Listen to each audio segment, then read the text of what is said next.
সকালের ব্রেকফাস্টে লুচি আলু ভাজা কার না ভালো লাগে। আজকে তোমাদের সাথে সেই রকমই একটা লুচি আর আলু ভাজা শেয়ার করছি। সেই আলুকে আমি গ্রেটার দিয়ে, এই বড় গ্রেটারটা দিয়ে আমি কুচিয়ে নিলাম।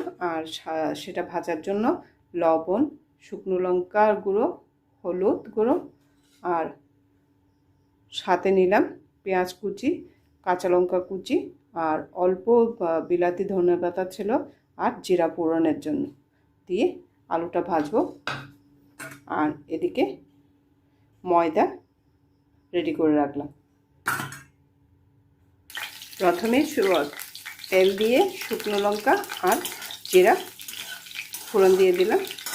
এখন ফোড়নে আমি আলু একসাথে সবগুলো ভেজে নেব।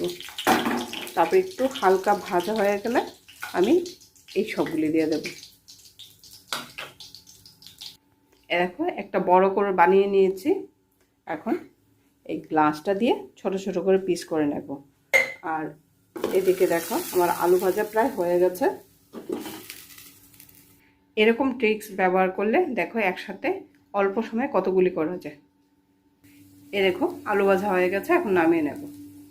এই দেখো একটা বড় লুচি থেকে, বড় রুটি থেকে কতগুলি লুচি বের করেছি। এরকমভাবে করলে পরে কম সময়ে অনেকগুলি করা যায়। এখন তেল গরম হয়ে গেছে, আমি একে একে লুচিগুলি ভেজে নেব।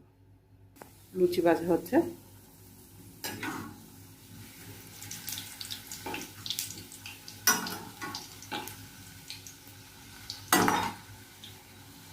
এই দেখো কত ফুলে উঠেছে লুচিগুলি।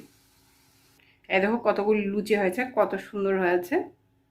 আর এদিকে আলু ভাজা, সাথে আছে সস, আর এটা পাস্তা সস আর পেঁয়াজ। দেখো প্লেটটা কত সুন্দর লাগছে দেখতে। আর ঘরোয়া খাবারের একটা মজাই আলাদা। তো এখানে শরীর খারাপ করার কোনো কিছু থাকে না, হেলদি ডিশ হয়। তো তোমাদের কেমন লাগলো কমেন্ট করে জানাবে। টাটা, সবাই ভালো থাকবে। আর আমার চ্যানেলটাকে সাবস্ক্রাইব করবে, নিতাস রেসিপি।